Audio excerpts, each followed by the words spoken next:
दिनैनि मेला मानि थाखाय खुंदों बेखौथ' बयबो मिन्थिखाबाय नङा होमबा दा जोंना फैगौ 9 एप्रिल थारिखआव जोंना भट जागोन नङा होमबा बे भटआव जोंहा सोरखौ देरहाहोनांगौ नङा होमबा सोरखौ भट होनांगौ बिनि सोमोन्दै जोंहा बयबो मिन्थिखाजोब्बाय नङा होमबा जोंनिनो दा बे 2 नं दतमानि केन्डिडेट एमएलए हिसाबै जोंहा जोंनि बानुगाव गामिनिनो जोंनिनो सार श्रीजुत रबिराम नार्जारी नङा होमबा रबिराम नार्जारी सार बिथांखौ जोङो बयबो मिन्थिखायो नङा होमबा बुङाबाबो जाखायो मानो होमबा दानिया बयनिबो आखायाव मबाइल दं टिभि दं नङा होमबा बे मबाइल मबाइलफ्रावनो जोङो बांसिनै मिन्थिनो हायो टिभिफ्राव नुवाबाबो जोङो मबाइलफ्रावनो बांसिन नुनो मोनो माने सोरबायदि केन्डिडेटआ बबे जायगायाव माबायदि खामानि मावदों माबायदि मावाखै नङा होमबा बेखौ जोङो मिन्थिजोबनो मोनखायो दा जोङो केन्डिडेट हिसाबै जोंनि रबिराम सारा सिगांनि जाय जायगायाव बियो एमएलए जानानै थानाय जायगा बे जायगायावबो बियो बै समावहाय गभर्नमेन्ट गैयै समावबाबो बिथाङा मा खालामदोंमोन पर्बतझरायाव एमसिएलए जानाय समावबो बिथाङा गोबां डेभेलपमेन्टनि खामानिखौ मावबोदों बिनि उनावहायबो आरोबाव 10 बोसोर एमएलए जानानै थानाय समावहाय सोनाब दतमायाव बिथाङा गोबां डेभेलपमेन्टनि खामानिखौ मावदों बिथांनि मावनाय खामानिफ्रा जोङो रोखायै नुनो मोनो जेरैहाय बिथाङा लाबोनाय मोनब्रै मडेल हस्पिटाल नङा होमबा गंब्रै मडेल हस्पिटाल आरो दतमानिनो गार्लस हाई स्कुलनि दा 7.5 कोटिनि बिल्डिं नङा होमबा बेफोर आरो गोबां डेभेलपमेन्टनि खामानिया बिथाङा मावदों जों जायखौ माने बयबो मिन्थियोबाबो जों माखौबा मिन्थिजोबा नङा होमबा जोंनि सिनियरफ्रा मिन्थिजोबो आरो सारा गोबां खोन्थाबाय थादों बे हिसाबै जोङो सारखौ जोंनि बे एरियायाव दिनै जोङो मोननो हादों बेनि थाखाय जोंहा जोबोद गोग्गाथाव नङा होमबा जोंनि बे एरियायाव जोङो सासे राफोद आरो जोबोद गोख्रों मावग्रा हिसाबै सारखौ जोङो एमएलए हिसाबै जोङो मोननो थांगासिनो दं बिथाङा जोंनि एरियानि डेभेलपमेन्टनि खामानिनि थाखाय बा जोंनि फिसाफोरनि माबाफोर सहायनि थाखाय जोङो हयथ' सारनिसिम थाङोब्ला सारा जोंखौ जेब्लाबो जोंखौ हेल्प खालामगोन हेफाजाब खालामगोन जोंहा फोथायनाय दं नङा होमबा जायनि थाखाय जोङो बेबायदि हेल्प खालामनो हाग्रा सासे गोख्रों मावथिखौसो जोंनो बिजाथि हिसाबै नांखागौ जाय जोंनि गांनाय उखैनाय जोंनि इयुन जोलैनि थाखाय जाहाथे माबा मोनसे मावनानै होनो हाग्रा बिथांबायदि सासे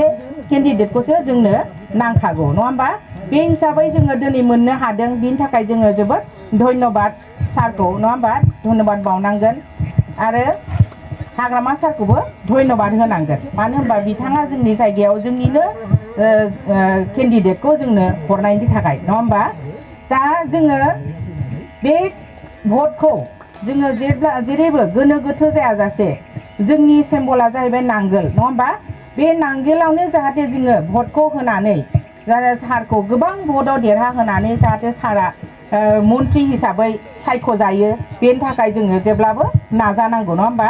साराथ' ओरैनोबाबो देरहाखाबाय थेवबाबो जोङो मा आरोबाव बांसिन भटआव देरहाहोनो हायो नामा बेखौ जोङो नाजादों नङा होमबा आरो बे हिसाबै जोंना सारा बांसिन भटआवनो देरहाखागोन दा जोङो भट होनानै मा मोनो नङा होमबा जोङो भट होनानै जोंनि नांगौखिनिखौ जोङो सुफुंनो हायो नङा होमबा जोङो दिनै नङा गाबोन सोरबा दाथ' सारा होनगासिनो दं गोबां साख्रि ओंखारगोन गोबां साख्रिफोरखौ थिसनगोन होननानै बुंगासिनो दं बेफ्राव जायफोरना फिसाफ्रा लेखा गोरों फरायनानै दङ साख्रि मोनाखै दा बिसोरखौ सारा जेरावबो माने साख्रिफ्राव थिसननो थाखाय लाहार फाहार खालामगासिनो दङ आरो थिसनगोन होननानै बुंदों दा जोङो बेबायदि सासे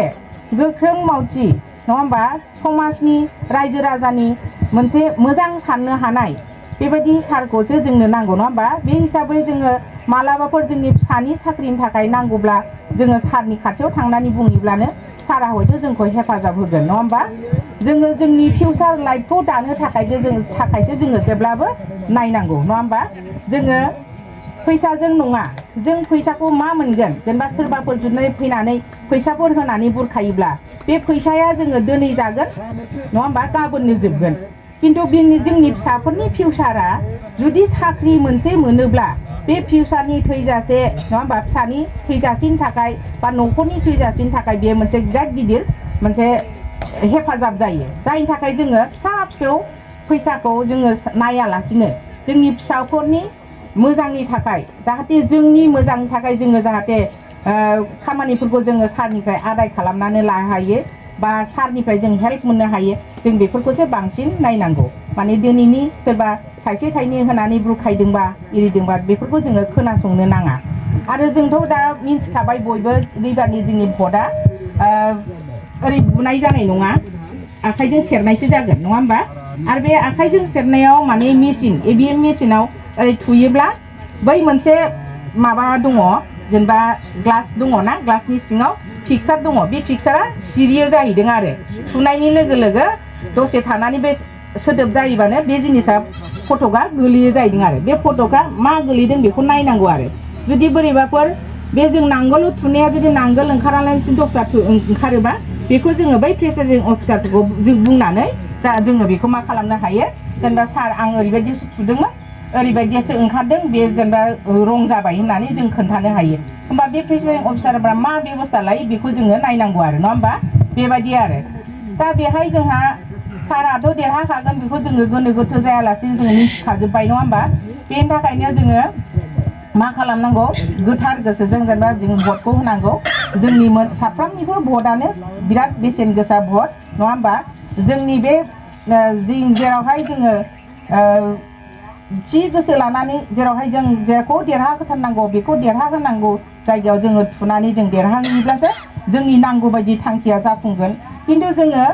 ओइ होननानै जानला मोनला थुलाबायोब्ला जेनेबा जों जायनाव नांगोलाव थुनांगौ दस्रा थुफ्लांबायोबा बे भटआ मिस थांगोन जोंनि थाखाय जोबोद खहा जागोन